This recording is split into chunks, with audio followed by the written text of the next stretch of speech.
It's hard to imagine a time when the biggest Smash Bros. Tournaments were hosted at a random person's house with only 30 entrants. Nowadays, we can play against anyone from the comfort of our own home in multi-thousand player tournaments. We've come a long way as a community with growth and innovations contributing to the huge success of the competitive scene. These are the moments that had the greatest impact. In the early years of competitive Smash, the biggest tournament was Melee FC3, with the reigning champ at the time Ken winning it all over 186 people. But it was soon overtaken the following year when MLG picked up Melee on their pro circuit.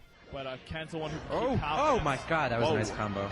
MLG gave Melee its first real major spotlight in competitive gaming, exposing it to many other players across multiple games and genres that were presented alongside it.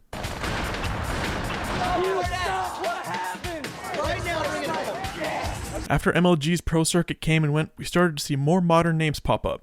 Scar, Toph, Lucky, Mango, Hacks, Money, Hungrybox, and Armada to name a few. With EVO 2007 happening the year after as well, Melee had a great 2 years. It was also Ken's last major tournament victory before passing the torch to the newer generation of players.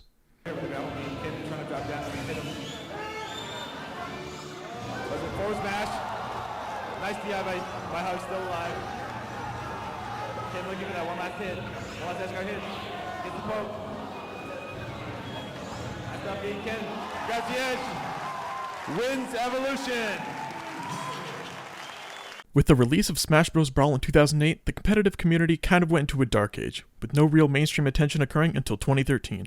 After a combination of Travis Samox Beauchamp's long-awaited Smash Bros. Documentary and the reintroduction to EVO thanks to a community-wide fundraiser, Melee saw a resurgence of popularity. The Smash Bros. Documentary showcased the competitive history of Smash, covering everything from the early days up until EVO 2013 itself, which happened at the second peak of Mango's dominance and was one of the first tournaments to show off just how beautiful and creative Melee at high level can be. He's so close. Pixels away from that blast zone. Hungrybox needs a miracle right now. Oh, he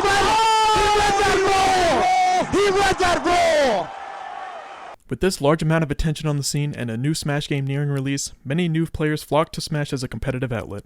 This wave of attention brought a lot of new players to the scene, with it all peaking at EVO 2016, which still holds the record for most entrants in both Smash for Wii U and Melee, with 2,662 and 2,372 players respectively. After 2016, attendance and attention plateaued but was enough to keep the competitive scene very healthy. Smash 4 was replaced with Smash Ultimate in late 2018, which gave a huge boost in attendance and viewership, peaking at EVO 2019 with a record high of 3,534 attendees. However, the success was short-lived. In 2020, the competitive scene was faced with a difficult problem. With everyone having to be stuck inside, tournaments had to make the switch to online.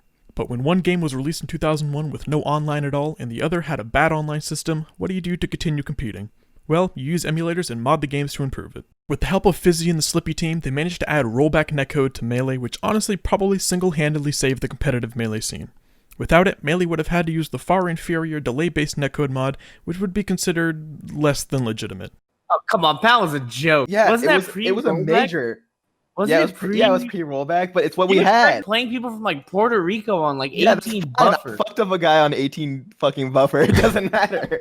Because of rollback, Melee tournaments came back in full force with top players singing its praises and vouching for how close it feels to offline Melee. The Ultimate community looked for answers for their shoddy online problem in wake of Melee getting rollback, with their current solution being utilizing the new Yuzu emulator to host online play with a much better and more consistent connection. Yuzu has recently added multi-core support, and it basically means that the performance has gotten a lot better, that many more computers can now run Ultimate through emulation. I have tried this myself, and it's very promising. Although it hasn't been fully implemented into the competitive scene due to its resources needed to set up, along with it being foreign to most Smash Ultimate players when compared to Melee players who have been using emulators to play Melee since at least 2007. The current landscape for competitive Smash is a bit tricky and weird, with the much older game having a better online, in-depth training packs, and a longer legacy filled with tons of resources to improve, but has Nintendo hating their guts for still playing the game. And the more recent title which still has immense popularity despite the flaws and shortcomings in its online. The competitive Smash scene has gone through many highs and lows, but has always managed to thrive in the end, and I'm sure it will again and again. Thanks for watching. If you like this video, give it a like and subscribe, as I'll have more content just like this on the way.